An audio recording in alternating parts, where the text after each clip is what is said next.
But just broadly, are we ready for Trump too?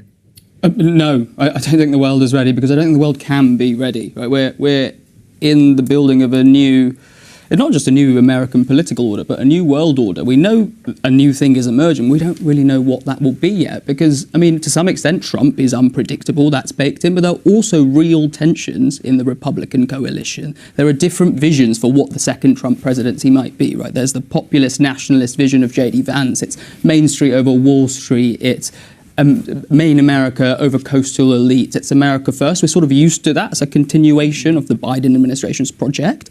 But there is a second, much darker future possible for America. And I think we do have to entertain this fact of unchecked executive power and untrammeled corporate freedoms. This is the vision espoused by people like Elon Musk. And we do have to say Elon Musk. That's a much darker vision for America, because in that world, Silicon Valley elites are working with very powerful politicians using state power towards their own ends. That's a remaking of the American Republic. And at that point, America is actually transitioning out of the liberal democratic regime we're used to into something else. That's a big question for Britain, because for the first time since 1945, it might not stand for the same things America stands for. And so it has to ask fundamental questions of itself, which is, what kind of country does it want to be? What does it stand for? All right. To some extent, it is Trump's world, and we're all living in it. And so there is some real pragmatism that's required here. But Britain, I think, is desperately now in search of a new common sense. And I think a helpful way to think about this is the difference between the states and the parties that run the states, right? The British state and the American state have to have, and will always have, a very important relationship, an international relationship of security and coordination. That is true, and that will continue to be true.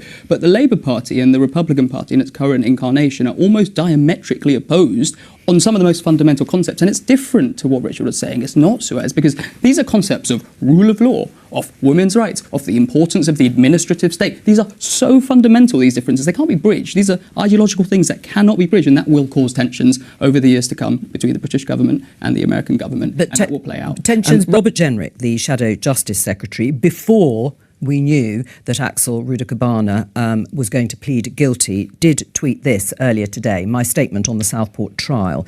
Today, the alleged attacker Axel Rudakabana is in court. The first priority is to ensure this process delivers justice for the victims and their families after the horrific attack on innocent children.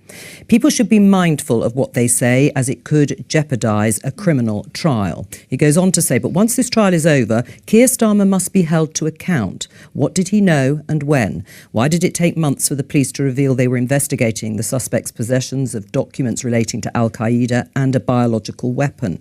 The public have a right to know and get honest answers. Any suggestion of a cover-up will permanently damage public trust in our authorities and whether we're being told the truth about crime in our country. I think it's fair to say there's a conspiratorial tone in Jendrick's tweet. Yes. And I think he is importing the paranoid style of politics from Trump into that tweet, and I think that is dangerous. I think we should be careful about making accusations of a cover-up for a case we don't know anything about. I think the right question to be asking is, could state intelligence services have intervened earlier? Because not only did this cause a mass stabbing in Southport, it led to the most widespread racist rioting in this country in a century.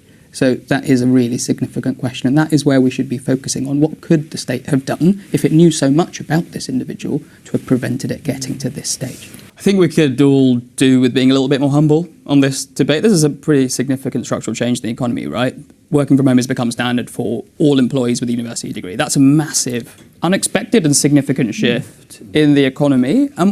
The debate is basically characterised by opinions and hearsay. Some boss or some firm says it's bad for productivity. Some worker says this is great. Like, we don't actually understand what this means, and there are studies coming out that this could be good for the economy. But I think. And what about the social question? The social question is a fascinating question. I don't know. I would like that hypothesis to be tested. I think working from home is an experiment for workplaces and the economy. It's also an experiment for families in the home, right? The home is where we normally hang out with our loved ones. We watch a bit of telly. We make dinner. It's now also the workplace. That is a fundamental reimagination of what the point of a home is. It will have impacts on family structure and the way we design homes. We don't know the answer to these things.